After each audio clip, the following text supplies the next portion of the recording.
In the stillness of its grand and silent sanctuary, the Shrine of St. Joseph stands as a modern-day witness to faith, perseverance, and commitment. The quiet speaks powerfully to its simple beauty and impressive sense of dignity. What its 19th century architecture and handcrafted wooden statues and icons do not speak to are the people of this church. Those men and women who more than a century and a half ago would begin it, to a group of modern-day heroes who would ultimately save it. In the Archdiocese of St. Louis, the Shrine of St. Joseph is an extraordinary Catholic shrine.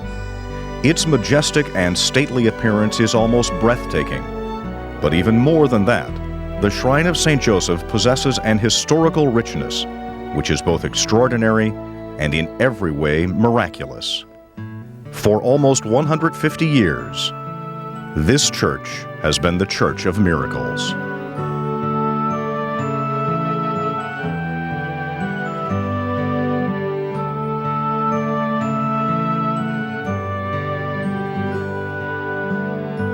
This is the Mass celebrating the Feast of St. Joseph, the day which commemorates and honors the life of Joseph, husband of the Virgin Mary, and foster father of Jesus Christ.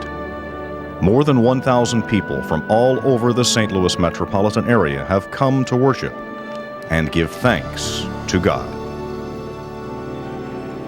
Some come because they were married in this church, others because they were baptized here or their relatives attended here, and still others because of the history and tradition of this church, now called the Shrine of St. Joseph.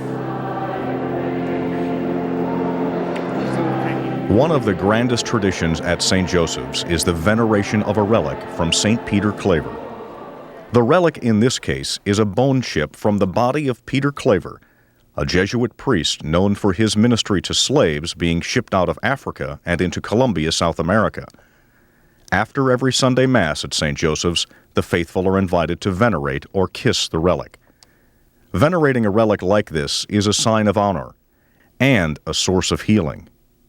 Venerating this relic of St. Peter Claver has been a regular occurrence here since the first days of this church, and the main reason St. Joseph's is known as the Church of Miracles. Les McLaughlin conducts the public tours at the Shrine of St. Joseph.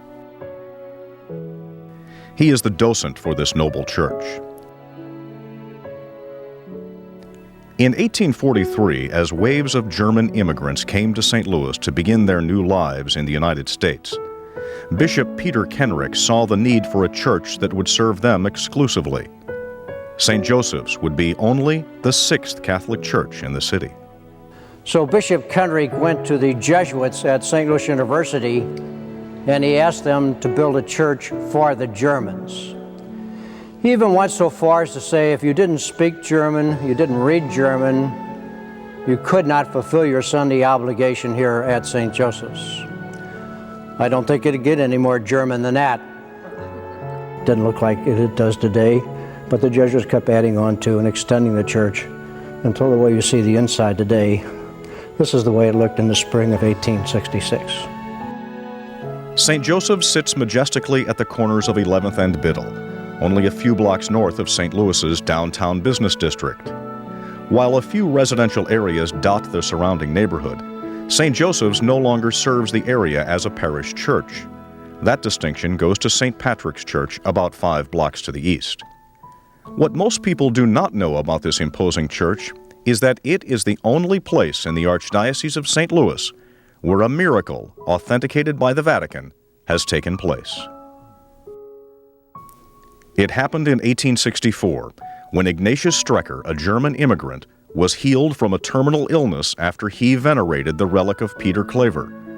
This miraculous healing would lead to the canonization of Peter Claver as a saint in the Catholic Church. Strecker had been injured while working at a soap factory in downtown St. Louis. He was struck in the chest with a piece of metal, rather violently. He didn't think too much about it at first, but his health began to deteriorate, and finally the doctors diagnosed him as having tuberculosis in its later stages, and which was fatal.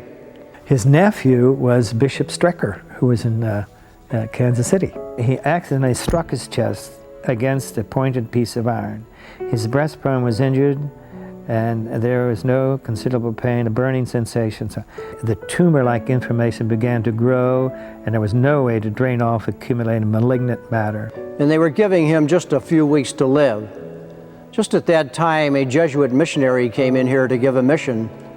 And after one of his sermons, he said he liked those who were ill or sick or injured to stay, and he would give them a special blessing with a relic of Blessed Peter Claver. The relic being a bone chip of Peter Claver. Well, the wife of this man who was dying heard this, and she went home and implored her husband to come back over here to get the special blessing with the relic. He agreed to do that, and they carried him over here on a stretcher, and he kissed the relic. Strecker himself would say later that when his lips touched the crucifix containing the relic, he felt what he called a sudden surge of strength throughout his body. He was able to then walk out of the church, unassisted. The priest prayed over him and blessed him with the relic and so on, and he walked out of church. So the doctors who had been with him in all this, they knew everything. They just said, this is a miracle because it's unexplainable. It's only God could do that. And a few days later, he went back to work and lived for another 17 years. That has been authenticated as a true miracle by the Vatican and is one of the two miracles that made Blessed Peter Claver St. Peter Claver. 2 years after the healing of Ignatius Strecker in 1866, another miracle took place here. While it has never been officially authenticated by the Vatican, the incident began to solidify the reputation of St. Joseph's as a church of miracles. There was a great cholera epidemic going on in the city of St. Louis. There was an average of 270 people a day dying from the cholera. And there were 15 to 25 funeral masses here every day at St. Joseph's. So the Jesuit pastor at that time got the parishioners together and he said, let's make a vow to St. Joseph that if he intercedes with God to stop the cholera epidemic, we will build something in his memory. Well, from that day forward, no one who made the vow nor any member of their family died from the cholera. We think that's a miracle. To honor St. Joseph for his intercession to spare any parishioner from the cholera epidemic, the Jesuits built a new high altar in the sanctuary of the church.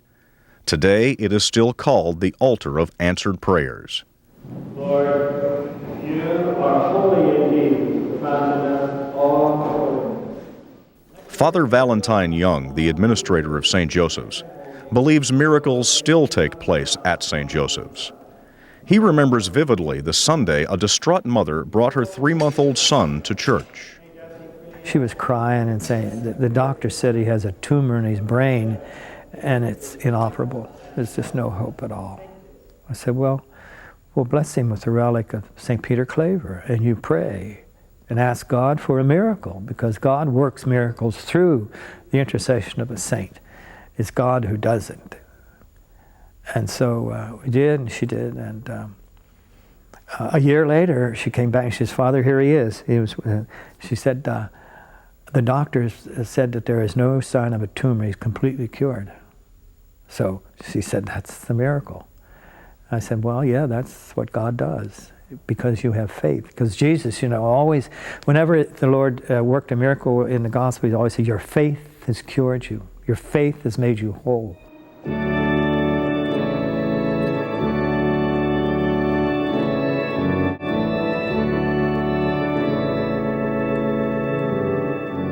How many other miracles have occurred here?